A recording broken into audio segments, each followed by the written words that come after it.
right now we are on our way for the next hunt. Today we're going to Mays Landing, which is another one of the known Jersey Devil hotspots. We're driving down a really cool road right now. It's really isolated out here. There's absolutely nothing. A few random houses, but that's about it.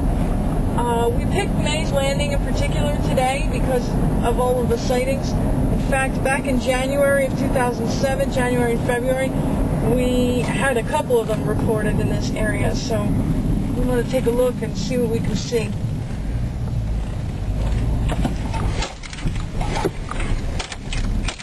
Time for off-roading.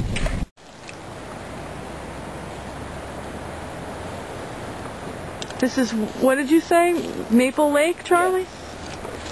Okay, I'm right on the edge of the lake right now. In, technically, Weymouth Township. This is Weymouth. Not Mays Landing? Mays Landing is a town within the borders of Weymouth Township. Okay. Okay. First thing that we're finding are some very large bird-like tracks. They're really big. And they're going all the way down to the water's edge and going straight into the water. It's probably some sort of giant goose or water bird of sorts, but they're kind of impressive with the size. Okay, so the reasons we're checking out Mays Landing today is obviously it's a known hotspot. We've got at least 5 reported sightings from this area. The first one was from 1930, so that one obviously going to be very hard to track down and put any kind of proof to it, but over the past decade it's been kind of busy out here. We had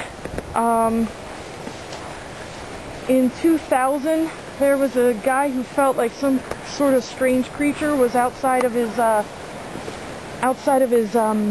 backyard by the trash cans.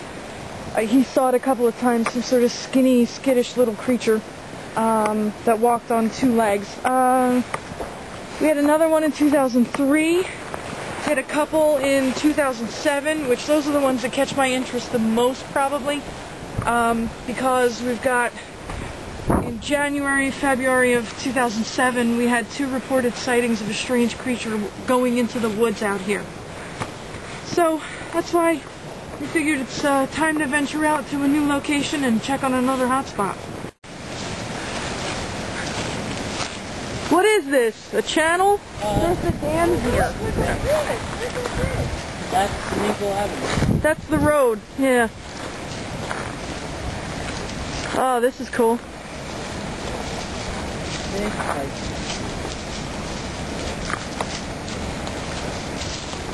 Yeah, I wasn't kidding when I said there was a lot to see. Yeah, this place is pretty cool with all this.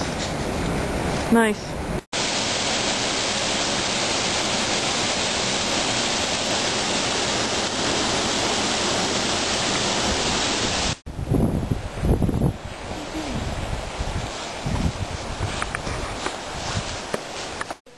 Okay, now we're back in the woods in Mays Landing. Right next to the lake. And Charlie's showing us some of the stuff that he's found here. Yeah, I located these ruins before when we were here. Oh yeah, there's a falcon. Yeah. Sweet. Falcons make that sound. Okay, go ahead, I'm sorry. Yes, these ruins, I don't know what they're from, and they all pretty much look like this one right here. There's bits and pieces of fragments all over the place. The terrain looks like just dirt was piled here at one point in time. And I've only heard one rumor that I told somebody I was in this area, and they said it may be the original Estelle Manor family house. So. What a house you have. Like, look at that view. Well, this is a man-made lake. Supposedly, they're the ones that commissioned it, built. And according to my friend Chris, who I was telling you about before, when they dug the lake, apparently there's still machinery in the bottom of the lake from when it was dug. Why did you put this far back, though? Because remember the one we walked the right before. Go ahead, Mel. Really empty. It looks like this tree just fell, broke off from here, and then slid down to here, and it's now created like a natural bench, if you will. And if I had balance, I could probably walk the length of it. But I do not have balance. Yeah, I don't recommend walking it. This piece of wall that's pretty separate from the rest of them has decorative white stones lining the outside edge all the way up to here.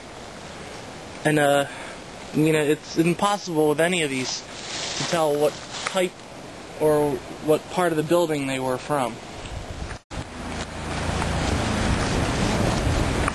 At this point, we have done some scouring of the area, and we have found a good place to kind of take some time and sit. Tonight we're going to do some observations. We'll come back at night and just kind of sit and hear what we hear. We're a little concerned, only due to the fact that it's very windy today. So in terms of hearing noises, we're going to hear a lot of noises that are probably just normal.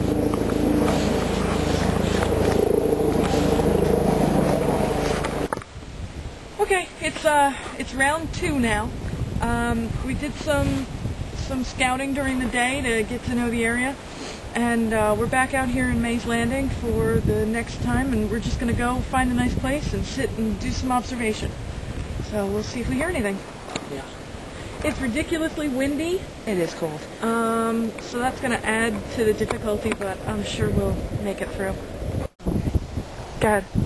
We are on the edge of Maple Lake in Mays Landing, and we're going to camp out on the edge and be here in hopes that maybe we can feel through the area and really, you know, just listen and see if we hear or see anything of interest.